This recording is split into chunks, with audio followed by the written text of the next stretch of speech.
c'est Nounours Ran, je vous retrouve pour ce tuto numéro 3. Si vous n'avez pas encore vu les vidéos 1 et 2, regardez dans la description, les liens des vidéos sont en dessous. Aujourd'hui, je vous parle des choses à faire et à ne pas faire lorsque vous faites votre manucure.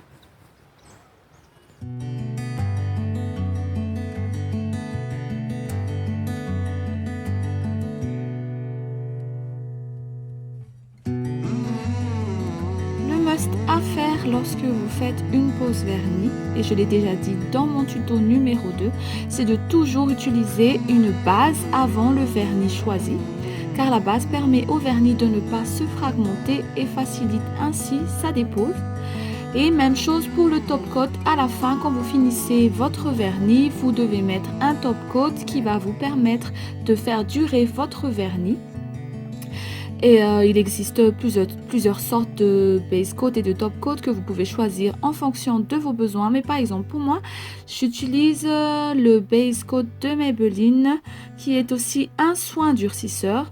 Vous pouvez également choisir des base coat normaux, mais je vous conseille de prendre des base coat qui ont des vertus réparatrices ou bien des vitamines qui vont permettre à votre ongle de se régénérer comme il faut.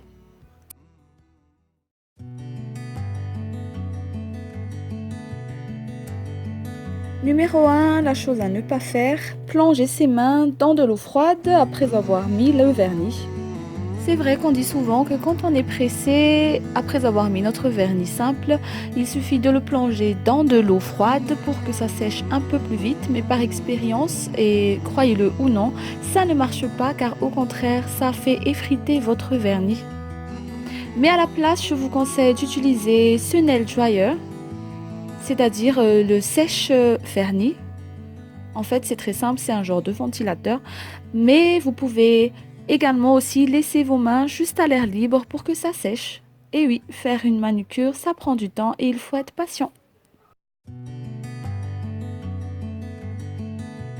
Deuxième chose à ne pas faire lorsque vous faites le limage de vos ongles, c'est limer trop fort et en va-et-vient.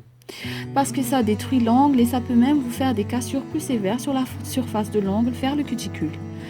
Donc, ce que je vous conseille de faire tout simplement, c'est de faire des mouvements dans un seul sens en faisant pivoter la lime à ongle pour éviter que l'ongle se casse.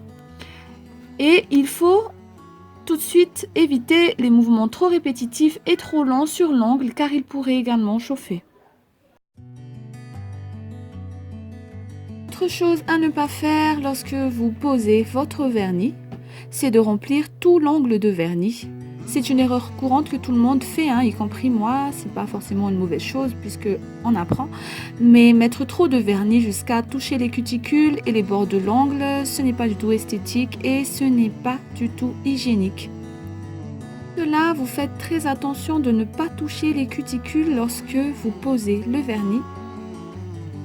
Et vous n'hésitez pas à pincer les extrémités de votre doigt comme ce que je fais pour une meilleure application sans toucher les bords de l'ongle.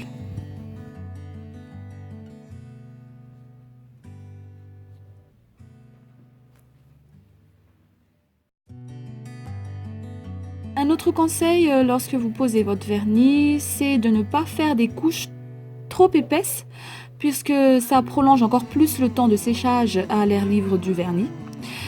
Et donc il vaut mieux faire deux ou trois, même trois fines couches de vernis que une ou deux couches très épaisses, puisque ça va encore plus prendre du temps et c'est pas du tout joli à voir quand l'ongle est trop bombé. Nettoyage de vos accessoires. Oui, il est utile de nettoyer tous ces accessoires, tout son matériel avec de l'alcool 90 pour bien les stériliser. Et il faut savoir que le matériel mal nettoyé, ça peut favoriser les bactéries. Donc, vous prenez le coton et l'alcool 90 pour être sûr. Et vous nettoyez un par un vos accessoires, même vos limes, même vos polissoirs. Et vous le faites à chaque fois que vous allez utiliser votre matériel.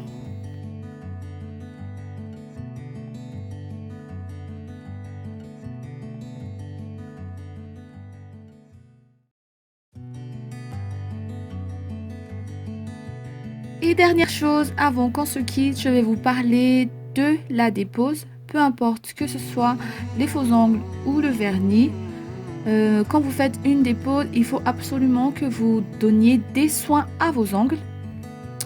Puisque beaucoup disent que les faux ongles ou le vernis permanent abîment les ongles. Et c'est très simple, la réponse est oui, si vous ne faites pas de soins juste après.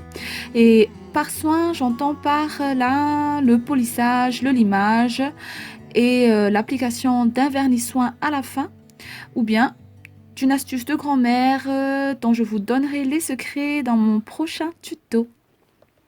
Si vous avez aimé cette vidéo, alors je vous invite à la partager, à l'aimer et à interagir dessus, et à me suivre sur ma page Facebook et sur ma chaîne YouTube Nounours Fran.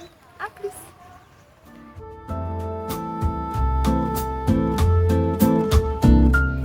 Toi qui me quittes avec la levée du jour et qui me laisse dans l'espoir d'un retour, pourquoi ne pas faire durer ce matin jusqu'à demain?